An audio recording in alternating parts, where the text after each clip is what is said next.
Bonjour, mon nom est Stéphane de la clinique Santé Guindon. Je suis physiothérapeute diplômé en ostéopathie.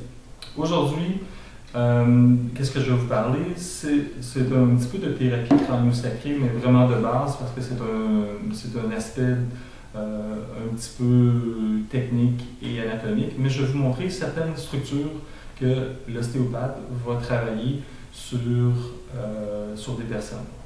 Si on prend un crâne ici et on regarde en dessous du crâne, qu'est-ce qu'on retrouve? Premièrement, nous avons dans la petite flèche rouge ici le grand trou qu'on appelle le trou occipital. Qu'est-ce qu'on retrouve à ce niveau-là, au trou occipital? On retrouve le tronc cérébral. Donc, vous avez votre cerveau, ensuite le tronc cérébral et ensuite la moelle épinière. Au niveau du tronc cérébral, on retrouve des nerfs crâniens. Au total, 12 nerfs crâniens qui ont tous des fonctions involontaires. Donc, tension musculaire du cou,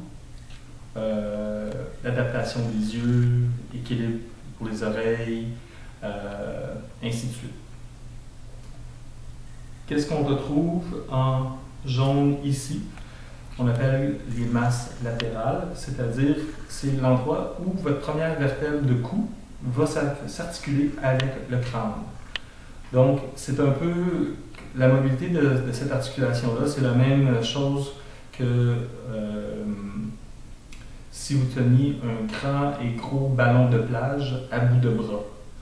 Donc, c'est une articulation qui est très mobile et qui est très instable, mais qui doit être mobile afin d'adapter le crâne sur la colonne cervicale. Ici, juste à côté, en rouge, qu'est-ce qu'on retrouve à cet endroit-là? C'est le trou déchiré postérieur. Très important pour les gens qui ont des migraines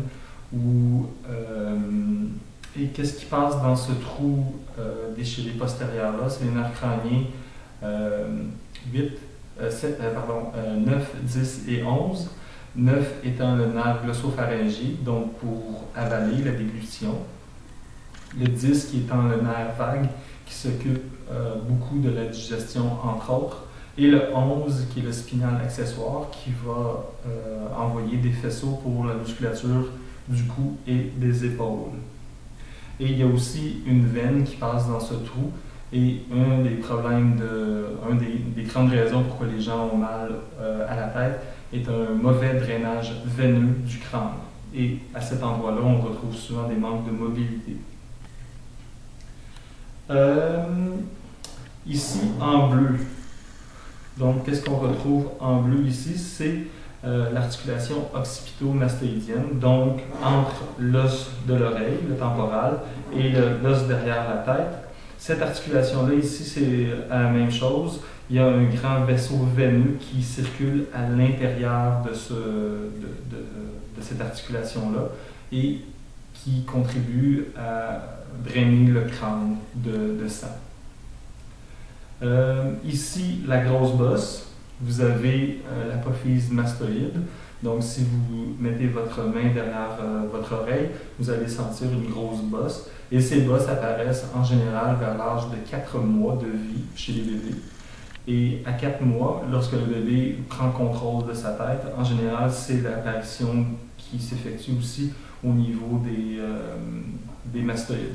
Et si vous regardez chaque personne, à cet endroit-là, ici, le grand muscle qui circule ici, c'est le sternocléido-mastoïdien. C'est le muscle qui va s'attacher directement sur l'apophyse mastoïde, ici en arrière. Et dernièrement, où est la flèche verte, qui va commencer du sphénoïde, qui est au bout du crayon ici, et qui va s'attacher à l'intérieur de l'articulation de la mâchoire, où est la flèche verte, se trouve un muscle, le ptérygoïdien. Et le ptérygoïdien, son action est de déplacer la mâchoire de gauche à droite. Le ptérygoïdien, ce muscle va s'attacher à l'intérieur de l'articulation de la mâchoire et ça contribue aux douleurs de mâchoire. Donc, libérer cette tension musculaire-là va aider dans beaucoup de tension de la mâchoire. Autre chose ici pour aider les problèmes de mâchoire, est de libérer l'articulation entre la première vertèbre cervicale et le crâne. Il y a des petits nerfs qui circulent à ces endroits-là qui vont innerver les muscles de la mâchoire autres que le thyroïdien. Merci.